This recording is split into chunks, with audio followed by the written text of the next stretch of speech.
you're back. Thanks for coming back. It's episode 27, Hell in the Hallway podcast with your host and therapist, Billy. Glad to see you. Part two of this job is toxic. This is crazy, right? And I wish I can devote a whole lot more time, right?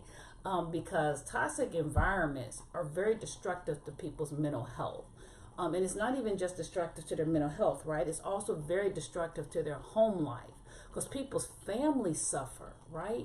Because they got to come home defeated and empty and broken. Jobs can break a person. They can break your spirit if you allow it, right? Let's talk about some of the components. So in the first part, we had some conversation about maybe the overall danger of what that looks like and how 54% of your employees will leave as a result of a poor work environment. There's a Harvard research study that talks about how 78% of individuals have declining commitment and performance due to toxic work environment. And they speak to several components. I'm only going to pick a few because we have only a short time together, right?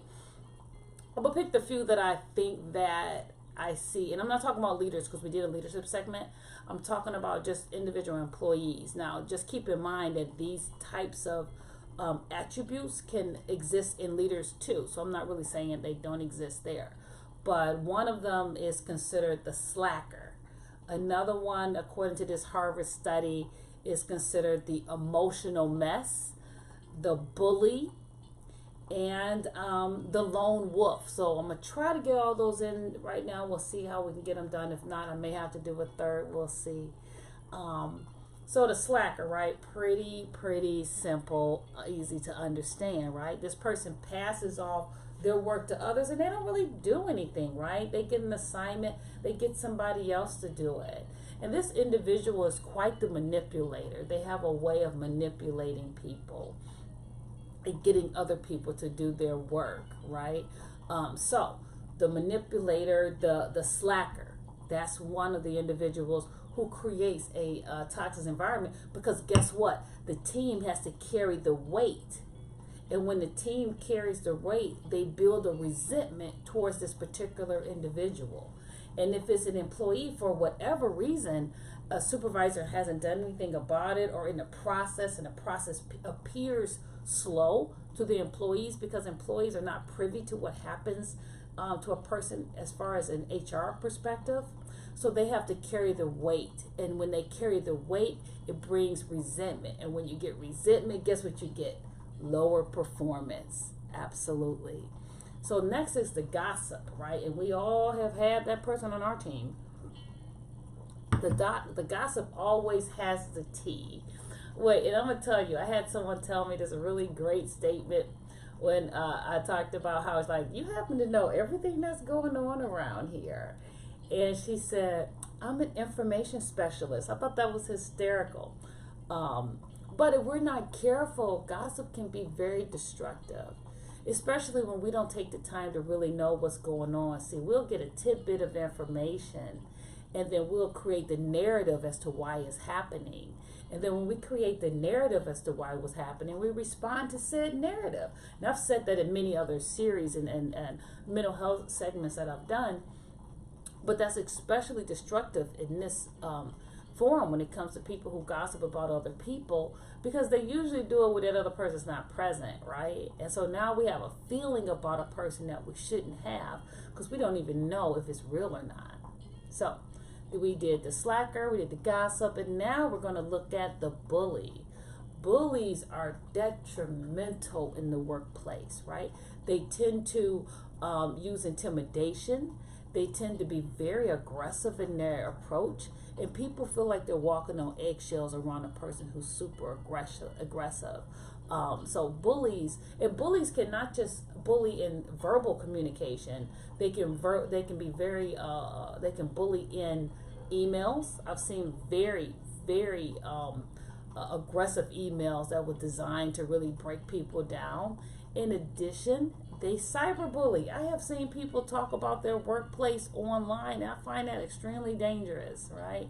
And they say things about people without saying their names. And so, in essence, you're still creating a toxic work environment, even if it's your page, because guess what? It always tends to get to the person. The emotional mess. Oh, what does that mean? That means this person's life is always in utter turmoil, and it weighs down the team. And when it weighs down the team, now they have to do what they can to caretake for you, because you're not a bad person. They're not bad people, but they don't seem to have it all together. And when they don't have it all together, that means the team is doing what they can to carry the weight that you're not able to carry. So get some help for that. And again, I'm a huge advocate of counseling, but also if that means your spiritual world, if that means supportive friends and family, utilize that. So that way your workplace doesn't become a place that you just fall apart and you can't really manage what's happening in your personal life because it's spilling over in your work life. The last one is the lone wolf. This person absolutely does not tend to engage in a very good team approach.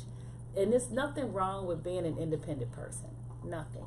But there are many things that require a team approach and a team culture. So when you make it known that you don't connect well to other people, that you are just going to do everything on your own, you create a sense of isolation, and people start creating narratives about why you're doing that. And then they respond to those narratives. And guess what? Both ends are wrong. The person who's operating as the lone wolf and not being part of the team is wrong, and the people creating the narrative. Because sometimes maybe the person is being a lone wolf because they don't feel very connected, because they themselves have created a narrative about the team, you know? So it's important as a leader to scope out your team. Find out who is your slacker, who's your gossip, who's your bully, who's your emotional mess, and who's your lone wolf. And you have to deal with those things. You have to work on those things. Those particular individuals cannot be allowed to foster a culture in your work environment. Because if they do, you're going to lose 54% of your employees. Thanks again for joining in. Get yourself some good leadership skills so you don't have to deal with those things. But if you're on the other end of that stuff or it's causing problems with your mental health, get yourself some counseling. Utilize your spiritual world, supportive friends and family. And I'll see you next time. Thanks for coming in.